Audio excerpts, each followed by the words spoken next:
Növbəti sualımızı oxuyaq. Samir Allahverdiyev yazır ki, Heşəm müəllim, salam, aleyküm salam. İnsan necə olur ki, yuxu görür? Zəhmət olmasa bu barədə danışın. Çox sağ olun suala görə. İnsan necə olur ki, yuxu görür? Necə olur ki, insan həyatda görmədiyi bir şey yuxuda görür? Və bir müddət keçəndən sonra yuxuda gördüyünü insan həyatda da görə bilir. Bu necə baş verir?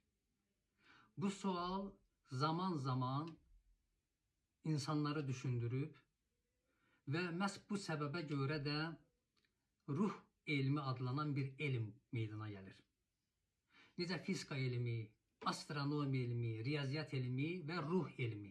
Amma tədricən çox çəkmir ki, bu elm aradan gedir. Nəyə görə? Çünki bu sahədə yeni bir nailiyyət ələ gəlmir. Ona görə də bu elm aradan gedir, itir. Amma 17-ci əsrin sonlarında nəzəriyyəsi biri-birinə zid gələn iki cərəyan meydana gəlir.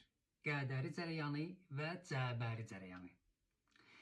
Qədəri cərəyanının nəzəriyyəsinə görə Allah insanı yaradır və insanın həyatını proqram şəklində qurur və insan bu cürdə yaşayır, dünyasını dəyişir.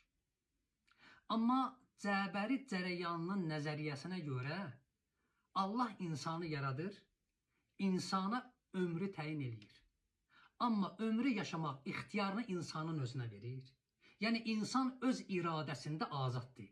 Hər nə iş görsə, insan azaddır gördüyü işlərə və öz əməllərinə görə də insan cavabdehlik daşıyır, qiyamətin günündə öz əməllərinə görə cavab verəcək.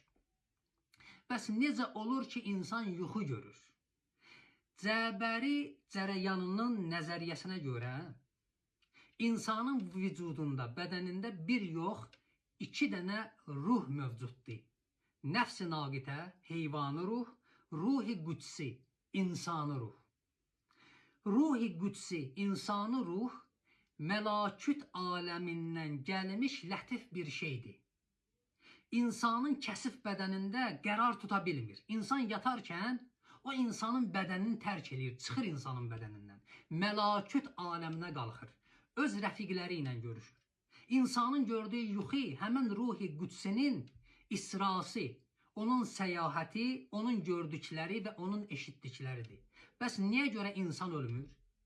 Ona görə ölmür ki, insanın vücudunda nəfs-i naqitə, heyvanı ruh deyilən bir ruh var. Ona görə insan hərəkət eləyir, insan nəfəs alır. İnsan ölərkən ruhi qüdsi və nəfs-i naqitə hər ikisi